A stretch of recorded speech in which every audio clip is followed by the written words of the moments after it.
This video features a compilation of statements spotted during the WEF annual meeting in Davos 2023, interspersed with comments connecting points around the agenda of the Global Government Summit.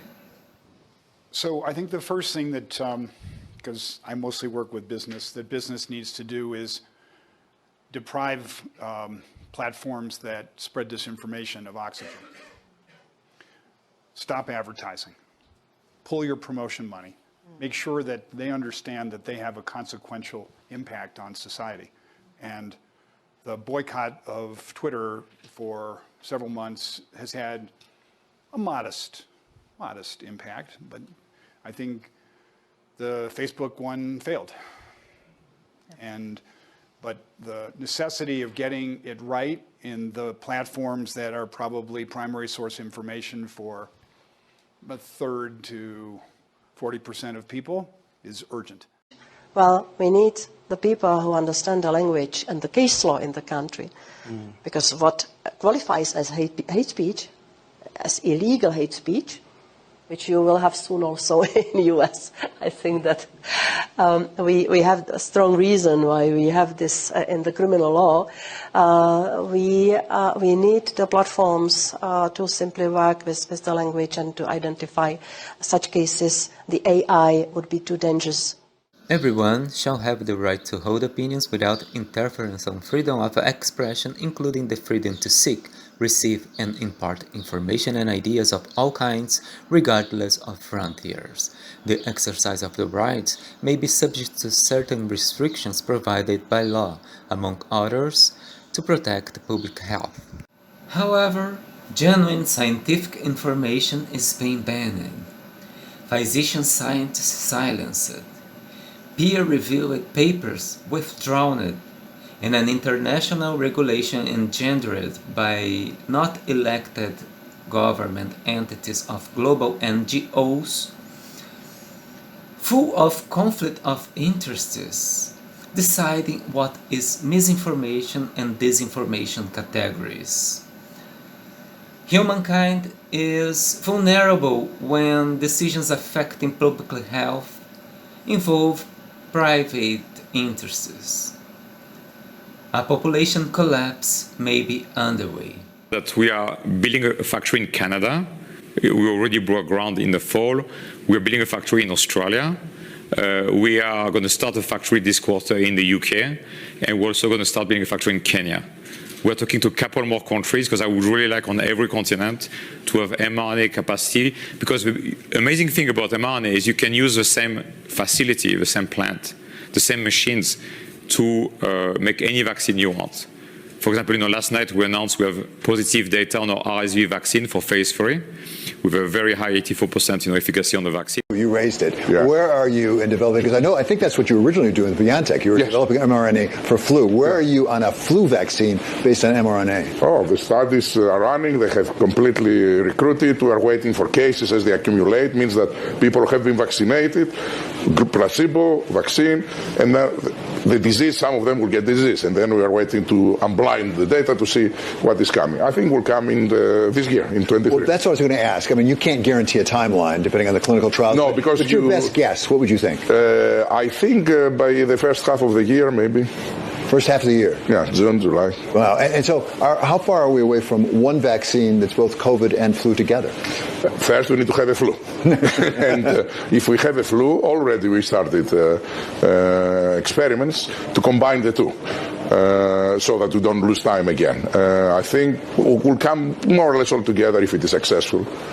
With ethical and regulatory barriers for the use of gene therapies formulated in the short term broken, the trend is to incorporate transfection into a global scale routine to fight against other diseases. Even without emergency justification, a more and more mandatory character is there. In the end, you need the data. You need to know who's been vaccinated and who hasn't been. Some of the vaccines that will come on down the line will be multiple. There'll be multiple shots. So you've got to have, for reasons to do with the healthcare more generally, but certainly for a pandemic or for For vaccines, you've got to have a proper digital infrastructure, and many countries don't have that. In fact, most countries don't have that. But why does the meta-capitalist elite have a fetish for mandates, despite any informed consent, by violating medical secrecy and the right to privacy? In fact, what you're seeing here is my brain activity while I'm wearing a simple device like the one on the right. We're not talking about implanted devices of the future. I'm talking about wearable devices that are like Fitbits for your brain. It used to be that there was very little we could tell from EEG activity. But already, using consumer wearable devices, these are headbands, hats that have sensors that can pick up your brainwave activity, earbuds, headphones, tiny tattoos that you can wear behind your ear. We can pick up emotional states like, are you happy or sad or angry? We can pick up and decode faces that you're seeing in your mind. Simple shapes, numbers, your PIN number to your bank account. It's not just your brain activity here that we can pick up. We can also pick up your brain activity in different places, like as your neurons fire from your brain down your arm and send signals to your hand to tell you how to type, move. All of that can be decoded. The Global Collaboration Village is a pioneering effort to use the metaverse for the public good, to create global cooperation and to strengthen global cooperation in the metaverse or using metaverse technologies. For me, it's a dream coming through because the village allows the forum to create a more larger and open platform where everybody can participate and which is much more driven bottom up than top down.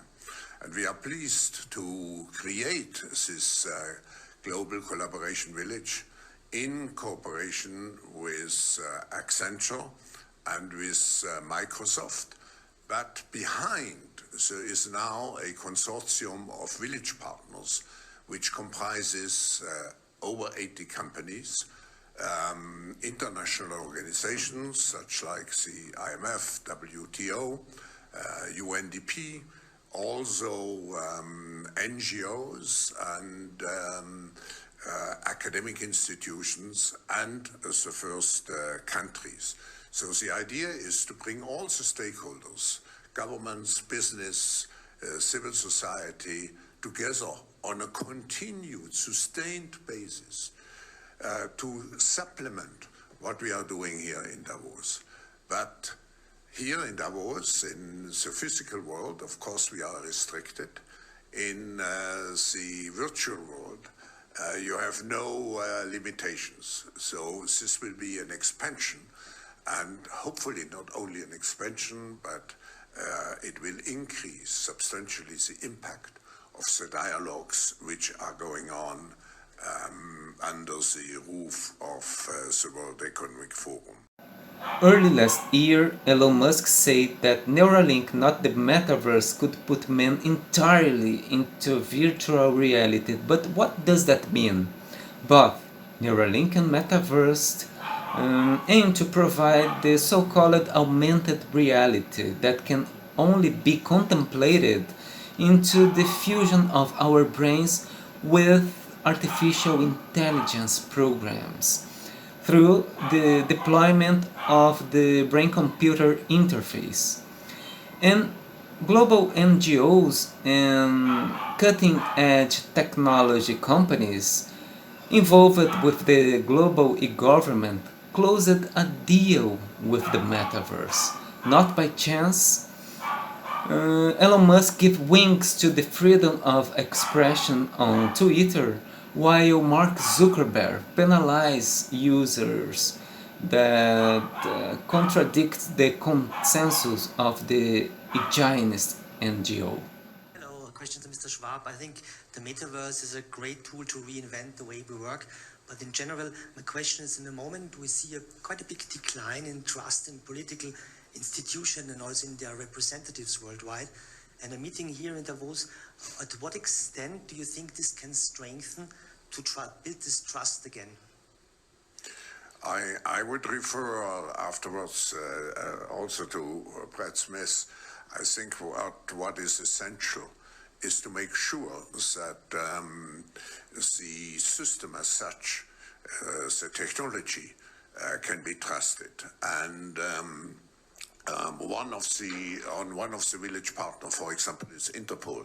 So we work together already with the necessary instances to make sure that the system is as safe as it can be.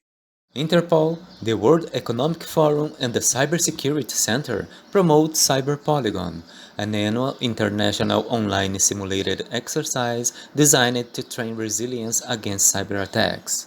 We're here today to share the findings of the World Economic Forum's Global Security Outlook Report 2023. This is a result of research in collaboration with the forum's communities and our partner Accenture, in which we've interviewed and sought input from over 300 executives globally. The most striking finding that we found is that 93% of cyber leaders and 86% of cyber business leaders believe that the geopolitical instability makes a catastrophic cyber event likely in the next 2 years. With this, they better than anyone know the vulnerabilities of digital environments. A global cyber apocalypse would bring chaos and astronomical damage, justifying the need to keep civilian data under close surveillance by controlling digital identities, digital currencies, digital documents and systems, and finally the digital brain. The blame for the disaster would come from some facet of geopolitical instability. And by the way, how does the world want to achieve climate neutrality if so far it hasn't even stopped the burning of entire cities in Ukraine? This is what Russia is doing with its artillery, with its missiles, with its Iranian drones. And you know that the Russian aggression was never intended to restrict itself to the Ukrainian borders. This war can go further and it make crises wider if the aggressor does not lose. We don't know when the war will end, but we have to make sure that it will end, Ukrainians win. I don't think that there's any other choice. If Russia would win the war, then we would only see decades of this kind of behavior ahead of us. I think other countries are looking very closely what is happening now in Ukraine. And if Russia would win, then it would send a message that you can invade another country, you can attack another country, and you can gain from that. NATO doesn't intend to back down in the war against Russia, so that this scenario could worsen in terms of energy, economic, and humanitarian crisis. And the blame for a global ransomware attack may come from there. They are going to blame Putin. And the cyber crisis would be a perfect storm to make up the Great Reset to build back better the world by forcing the achievements of the Sustainable Development Goals of the Agenda 2030. Dear friends, scientifically, this is not a climate crisis. We are now facing something deeper. Mass extinction, air pollution, undermining ecosystem functions, really putting humanity's future at risk. This is a planetary crisis. This is a safety crisis, but above all, it is also a justice crisis. Many areas in the world are uninhabitable. This uninhabitable zone is increasing. If we continue with our greenhouse gas emissions, then by 2070, as many as 3 billion people will live in uninhabitable zones. And right now, we have to confess that the battle is being lost. So we need to act together to close the emissions gap. And that means to phase out progressively coal and supercharge the renewable revolution, to end the addiction to fossil fuels, and to stop our self-defeating war on nature. Forging a climate emergency by blaming society for burning fossil fuels by inducing the greenhouse effect is another way of morally convincing civil societies that a global policy is needed to reduce the human carbon footprint and thus save the planet from consumerism. Global governments and NGOs don't report that we aren't on our way to global warming but on the verge of a mini ice age. Astrophysicists predict declining temperatures accentuated in the mid-20s due to the grand solar minimum, a period of minimal solar activity not witnessed since the medieval era. In this scenario of an explosion of agricultural commodities prices resulting from a sharp reduction of productivity in temperate areas, forcing the internationalization of Brazilian lands by inducing national bankruptcies is vital since Brazil holds the broadest arable tropical lands. It's a very important point that you are addressing. My daughter, 24, inspired me and said, "Dad, how can you advocate for these zero carbon value chains if you still eat meat?" And so I stopped eating meat. Now the math would say, well, you need to stop eating meat 11 years to compensate for a flight to Thailand. Yes, but if 1 billion people stop eating meat, I tell you it has a big impact. Not only does it have a big impact on the current food system, but it will also inspire innovation of food systems. And I predict that we will have proteins not coming from meat in the future. They will probably taste even better, so why are we trying to mimic meat if we can have a better taste? They will be zero carbon and much healthier than the kind of food that we eat today. That is a mission that we need to get on. I can inspire you to maybe look at an organization called EAT, easy to remember, EAT, who have all the facts on this and who have the policies necessary, the innovations necessary, and the scale necessary in order to make food systems sustainable and healthy. Globalists plan to impose climate taxes and a global price for carbon emissions to discourage livestock. Advertisements have offered insects as crickets as a source of protein in addition to laboratory meats produced by genetically modified cell factories. Yeah, so I think what's important for policy is really to change the rules of the game, no? So that sustainability becomes the easier choice, not just for the people, but also for the companies, no? So I think an important measure in Switzerland was to have support for renewable energy, for energy efficiency, but also then changing the way districts work. For instance, in Zurich we have a lot of districts where you actually don't need a car because all the activities, school, buying something, everything you can do in walking distance, And by doing that, people don't buy a car, and it's not felt like actually they would like to have a car and they are not allowed to have it, but they simply don't need it because the environment was built in a way that they don't need it. And I think this is what policy needs to do. They have to change the environment. So a sustainable lifestyle, a lifestyle in harmony with nature is the easiest way to go. And also for the companies. And here perhaps a last point. I really like what you said on following through. We had all these nice commitments. We had the Paris Agreement. We also here at World Economic Forum have every year very nice commitments. What's important is really to follow through and also to shed the light. Sometimes you're very critical with those who are acting, say there are, and we need to be critical, and see that there's no greenwashing, but we should also put the light on those who are not acting. And I think policy needs to try, and I think, for instance, Biden's suggestion that the government only buys with companies who commit to Paris, who commit to science-based targets, I think that's a smart policy. So that policy tries to leverage also the action from companies and somehow gets all companies to act. No, I think this is a smart way to do politics. In the end, policy needs also to be smart, because again, we need to have the buy-in from all the population, else we are not re-elected and change is not happening. No, so it needs to be smart policy, which is at the same time also transformative. No. Tycoons who have profited from oil impose supposedly philanthropic climate agendas aimed at destroying freedoms and socioeconomic control. According to WEF forecasts, by 2030, all products will become services.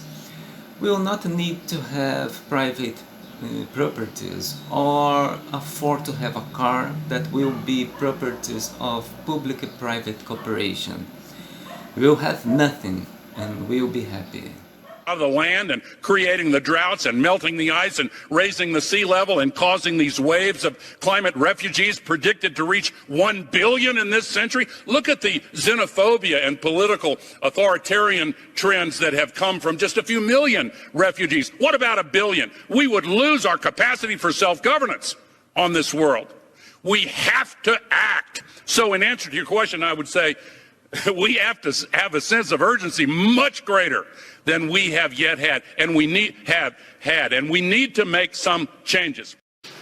And when you stop and think about it, it's pretty extraordinary that we, select group of human beings, because of whatever touched us at some point in our lives, are able to sit in a room and come together and actually talk about saving the planet. I mean, it's so almost extraterrestrial to think about, quote, saving the planet. And if you said that to most people, they think you're just a crazy tree-hugging, lefty, liberal, do-gooder, whatever, and there's no relationship. But really, that's where we are.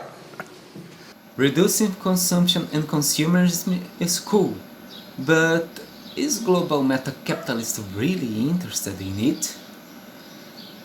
Combating misinformation and disinformation, augmented reality, declining civilizations, war, cyber attacks, climate crisis, and a global governance dealing with all under the hyper-vigilant digital revolution of smart cities.